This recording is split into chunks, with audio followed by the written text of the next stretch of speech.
Tekana umunezero ntangere vyo gusubira kubana namwe banywanyi mukurikira ibiganiro n'amakuru tubagezaho iminsi yose kuri imbonesha kure ya Hejuru TV.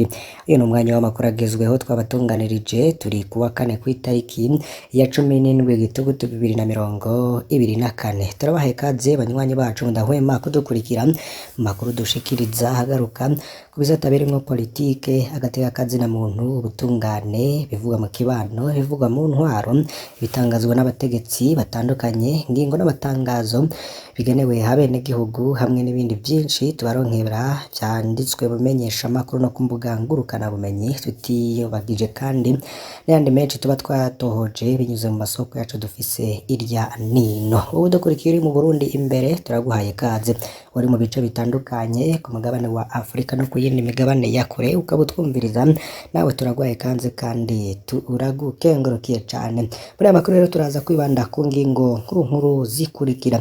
Ingingo ya mbere turarabira hamwe imigenderanire y'u Burundi n'amakungu, ariko haragaragara akajagari muri diplomasi.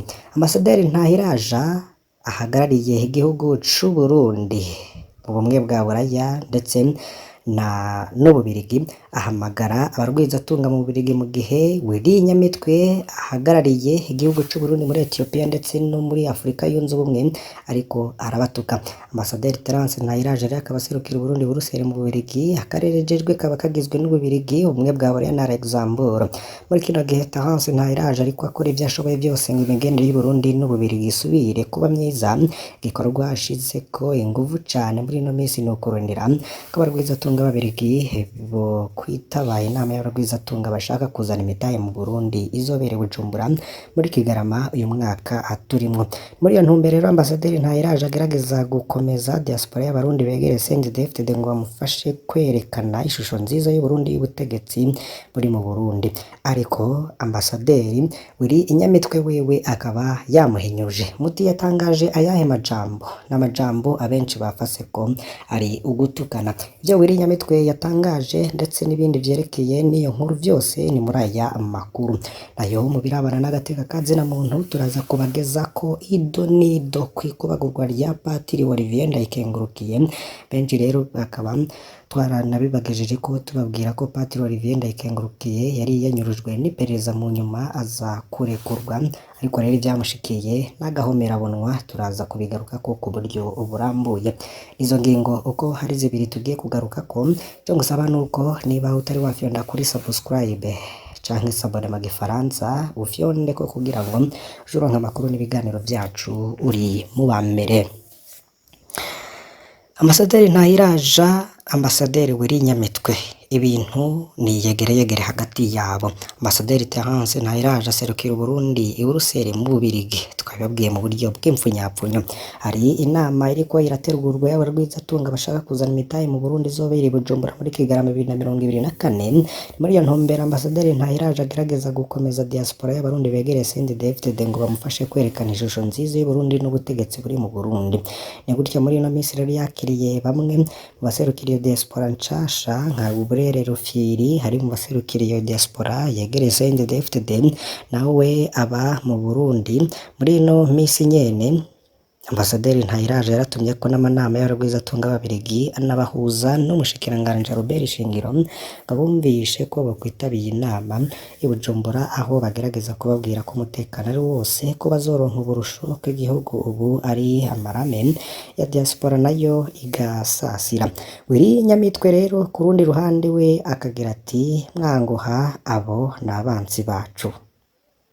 Ambasaderi Willy Nyamitwe aserukira Burundi ya Addis Abeba muri Ethiopia, akarere jejwe kagizwe na Ethiopia, ubumwe bwa Afrika, Sudani y'ubumanuko, Chad, Djibouti, Eritrea na Israel. Kuva mu butegetsi bwa President Nkurunziza, Willy Nyamitwe azwi nk'umwe mu bagunyabanga akoresha imvugo zikarishe z'urwanko ku batavuga rumwe n'ubutegetsi bwa CNDD-FDD bene gihugu yita ivyabanzi. Willy Nyamitwe rero akaba afatwa kandi nk'umwe mu bari mw'iragi rya Petero Nkurunziza. Nyamitwe nawe mu nywanyi wa CNDD-FDD akurikirwa cane ku mbuga ngurukana bumenyi, bigasigura ko ico yanditse kigira ijwi kurusha izindi nzego z'igihugu. Mu gihe Ambasaderi Ntahiraja ariko kovya ngo haronke abarwizatunga b'Ababirigi, Burinyamitwe yafasha ako kanya nyene asubira kwibutsa ibiganiro yakoze atuka Ububirigi. Hatanguye gukwirakwizwa agace k'ikiganiro Nyamitwe yakoreye muri Canada muri 2016. Muri ako gace Burinyamitwe yemeza ko General Godefroid Niyombare yahungiye mu Bubirigi akoresheje pasiporo y'u Rwanda, kanavuga ko Ububirigi bwabuze uko bwifata inyuma yo kwakira Niyombare. Muri ako kavideo Burinyamitwe akaba yagiriza Ububirigi ko bwama buri inyuma y'indyane mu Burundi, akanongera ko bwashaka kurungika ingabo mu Burundi buciye muri Maprobu. Mu gihe rero abantu bose bariko baribaza iyo video izananye, Burinyamitwe yaciye yandika ku rubuga rwe rwa Twitter ko abakeneye kumviriza ikiganiro yakoreye muri Canada muri 2017 bagisanga ku rubuga rwe rwa YouTube, atanga n'umurongo bagisanga ko aho hari ku itariki ya 11 ukwezi kwa 10 turimo 2024. No kuvuga ko mugenye na Robert Shingiro na Terence Ntayiraja bariko bararesha Ababirigi ngo bazane amahera mu Burundi, bakabumvisha ko ibintu vyahindutse bitakimeze nko mu gihe ca Nkurunziza. Burinyamitwe we yatumiye mukira bose kumviriza ikiganiro yakoze atuka Ababirigi ku ntwaro ya Nkurunziza. Ibintu rero vyakozwe mu rwenge rwinshi cane, kuko ako kavideo gatoya katazwi yo kavuye, hanyuma Nyamitwe ku rubuga rwe yerekana uko abona Ububirigi akabikorera nk'uwishura abatazwi basohoye akavideo gatoya, ariko rero akabikora bizi ko abaje kumviriza ico kiganiro harimo Ababirigi bariko basabwa kuzana imitahe mu Burundi, baca bumva urwanka intwaro ya CNDD-FDD fitiye Ababirigi. Nyamitwe abonye RPA imwerekanye ivyo ariko arakora mu kwica utwigoro twa Robert Shingiro na Terence Ntayiraja, yaciye yikora mu gahabwo nk'uko yamatuka umuyobozi wa RPA Bob Rugurika, abona kurondera gukosora bukebuke ivyo yavuze aho hari ku itariki ya 15 kwezi kw'icumi 2024. Yamareke bico yari yamaze kugikora.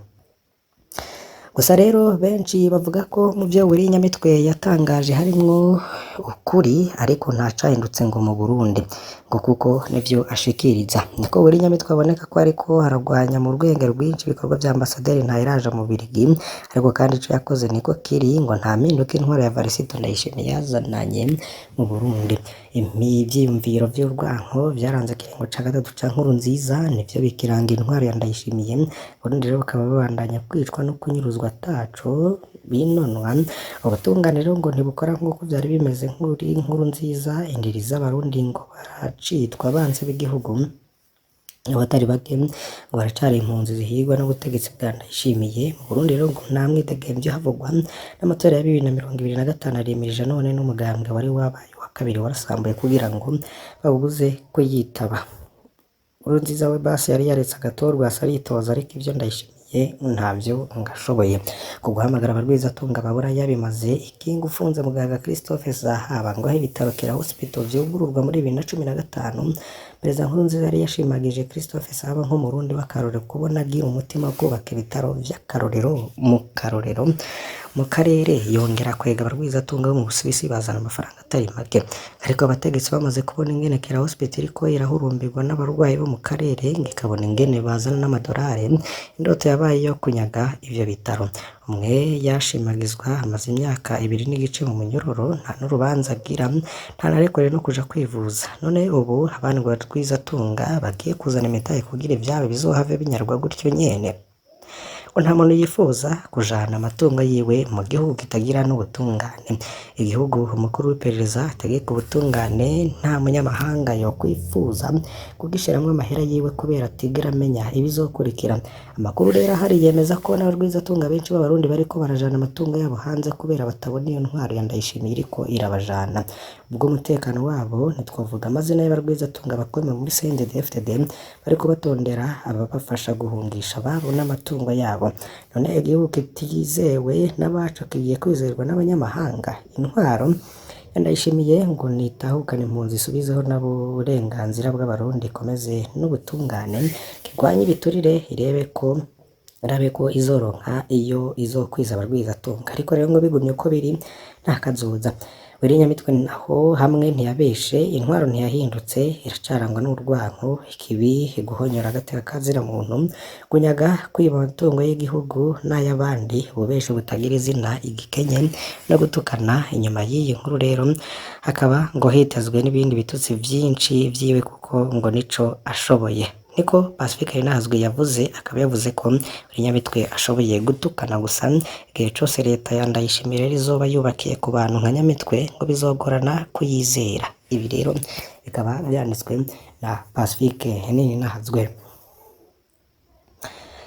Turi mu gateka kazina muntu, Padiri Olivier Ndayikengurukiye yoba yarazize iki? Reka tubageze kw'ibyo nido kwikubagurwa ry'uwo mupatiri.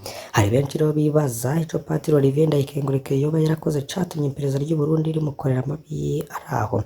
Umunsi rero tukaba tugiye kubasangiza ivyo vyamenyekanye ku vyashikiye umupadiri wa Eklezia Katolika. Twibutse ko Padiri Olivier Ndayikengurukiye avuka muri komine Nyabiraba mu ntara ya Bujumbura Rurare, ari mu muryango w'abamisiyoneri ba Afurika canke Congregation des Missionnaires Afrique.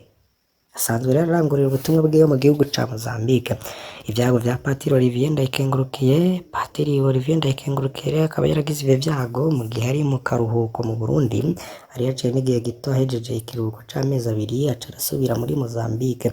Niho rero yabona ko pasiporo yiwe iri mu guheza igihe aca asaba kugaruka mu Burundi kurondera indi pasiporo. I Bujumbura rero ikaba yashikiye mu kigo ca Congregation des Missionnaires d'Afrique kiri kuri Avenue Muyinga, quartier INSS muri zone Rohero. Mu nkuru ya mbere rero harabayemwo n'agakosa, ntabwo yaba ikiriri yaba ngaho ng'irohero.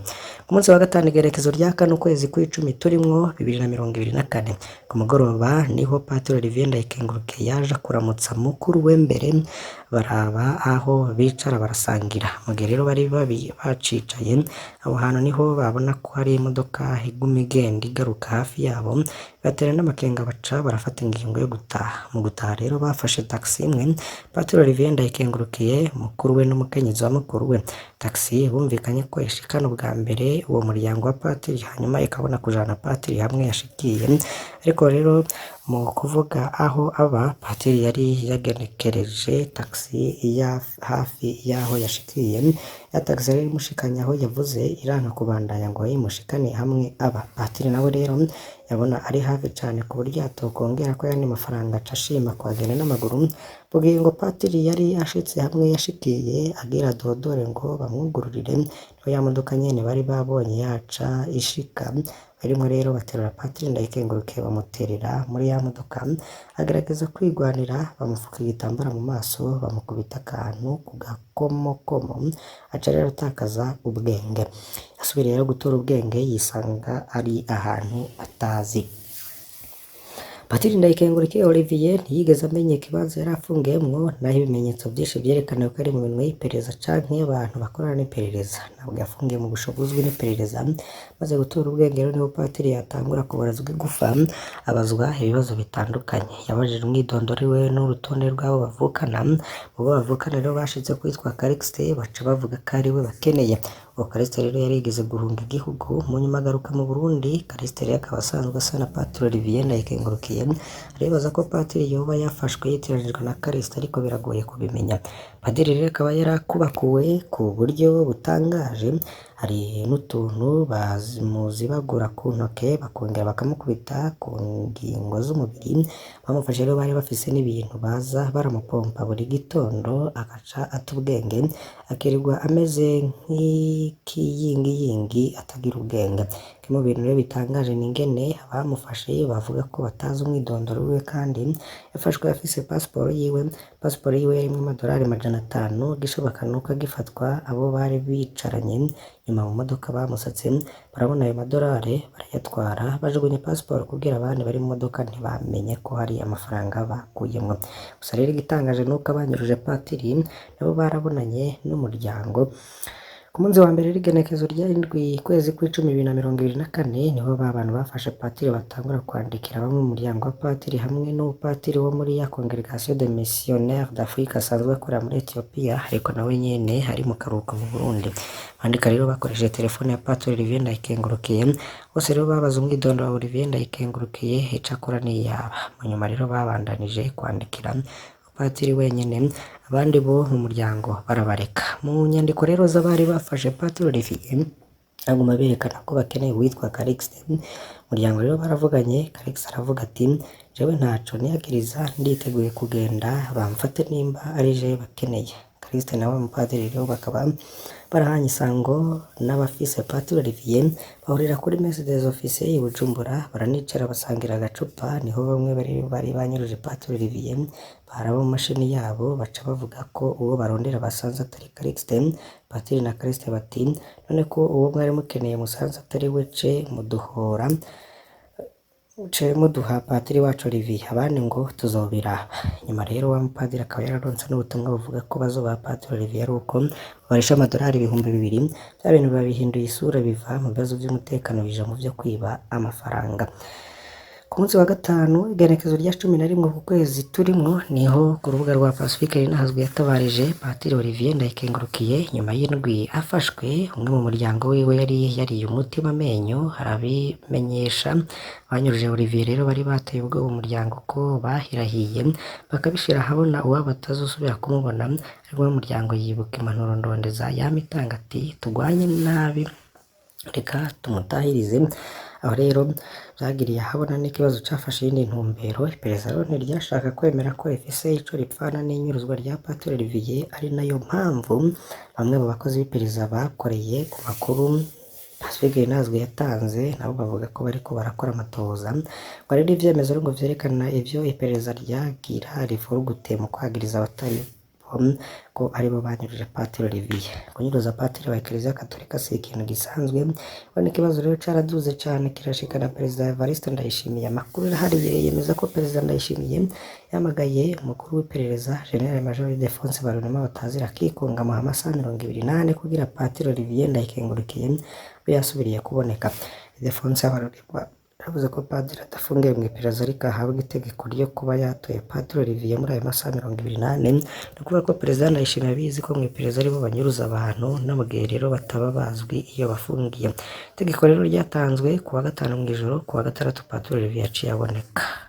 Ese yoba yarabonetse gute? Nayo ni iyindi nkuru. Ku wa gatandatu mu gatondo Cireze caragarutse muri uwo muryango wa Patiri bita ba Missionnaires d'Afrique. Agakuru k'itegeko Perezida Ndayishimiye yari yarayatanze karabashikiriye. N'amakuru arahari rero arerekana ko n'aba bakozi b'iperereza bari batangiye kuvuga ngo bagira bakora amatohoza nyuma y'inkuru yatanzwe ku wa gatanu. Ku wa gatandatu mu gatondo batanze icizere n'amatohoza yabo arahagarara. Umurango wo ku wa gatandatu ari ku itariki ya 12 mu gihe rero Patiri ba Congregation des Missionnaires d'Afrique bariko barafungura hamwe kuri Avenue Muyinga mw'irohero, bagiye babona umunyezamu wabo yinjiza mu nzu Patiri Ndayikengurukiye. Bose barumirwa, ntibamenye rero iyo yazananye. Mu gitondo c'uwo munsi Padiri yabonye abana rero bamubwira ko bagira bamusubize iyo bamukuye mu gihe bari mu nzira bamanuka i Bujumbura. Padiri rero akaba yaragerageje kuraba iyo bari, ntiyanahamenye neza, ariko yibaza ko yari Muyinga nk'uko amasoko amwegereye yabimenyesheje. Bikaza n'urugendo rero rwarafashe amasaha ashika 3 imbere yo gushika i Bujumbura. Abamuzanye rero bamutereye kuri rya barabara nyene bamukurako baca barigira. Olivier nta tuguvu yari afise, yagenda nk'uwubariwe ariko arashobora gushika ku rupangu rw'ababanyi. Rododo aravuga abo arondera, amaze umunyezamu acara mujana hamwe ku kigo ca Congregation des Missionnaires d'Afrique. Patiri Olivier Ndayikengurukiye rero nta ngoma afise, ariko afise ikibazo co gutambuka no gushobora kuvuga neza. Izo ni ingaruka za ya torture itangaje yakorewe na vya bintu baza baramupomba. Umwanya wa mbere yajanwe ku bitaro Kira Hospital, ariko kubera ko kuri ivyo bitaro ubu yari yatabarekuriwe kugumana n'umugwaza, bageze bashimye kumujana mu kindi kibanza. Hirya rejo rero akaba twaranababwiye n'ingene umuryango wa Patiri Olivier Ndayikengurukiye wari kutabaza kubera hari imiduga y'igipolisi mw'iperereza yaguma ikurakuranwa ku rugo rw'umuryango. Akaba rero n'abagoma baronka amatelefone yabaza iyo Patiri agwariye. No kuri ca kigo ca Congregation des Missionnaires d'Afrique hagumye hakurakuranwa abantu bavuga ko bakeneye Patiri wo muri Mozambique. Aho rero iyo nkuru yoba yaratangiwe, iterabwoba rero rikaba ryaracureshe. Pacifique Ninahazwe rero akavuga ko hari abantu benshi cane bakoze kugira Patiri Olivier Ndayikengurukiye asubiye kuboneka, hari abo yabonye rero bagirije Kiliziya Gatolika ko ataco yakoze ngo irokore Patiri Olivier Ndayikengurukiye, sivyo ubwo ngo abengereye Katolika barakoze, gusa Kiliziya Gatolika yashimye gukora mu gacerere ngo barabifitiye n'ivyemezo. Gutabaza Patiri Olivier Ndayikengurukiye navyo nyene ngo vyaragize n'akamaro rwose, vyatumye n'abategetsi bo hejuru bumva ko ikibazo gikomeye kubera abantu benshi cane baciye batangura kwiyamiriza iyo ngendo yo kunyuruza umukozi w'Imana. Umukuru w'igihugu rero yarumvise akamo abubahutse gutangaza amakuru ngo barakoze cane, nkuko rero ngo Pacifique Ninahazwe yama bivuga ngo gutabariza uwanyuruje ni ikintu gikomeye gose. Abanyuruza abantu rero bama batera imiryango ubwoba ngo inume, ariko kunuma ni ugufasha abanyuruza, so gufasha abanyuruzwa. Ngo hari ivyemezo vyinshi rero ngo vy'ingene ku cicaro gikuru c'iperereza Bujumbura baguma babuza imiryango kubwira Lonizi ivyashikiye ababo canke gutanga imyidondoro y'abanyurujwe. Pacifique Ninahazwe ati ntimukumvirize iryo terabwoba, iperereza ryifuza kubandanya rinyuruza abantu atacamira. Turabakengurukiye cane mwe mwadukurikiye mwese, izo nkuru uko ari zibiri zagaruka kubera n'imigenere y'Uburundi n'amakungu, ariko kandi kanagaruka ku gateka kazina muntu nk'uko mwabikurikiye. Mbasabye rero kugira ngo muri uyu mugoroba ntimuze gucikwa n'ayandi makuru menshi tugenda dushikiriza kuri iyi mboneshakure ya Hejuru TV. Imana ibahezagire.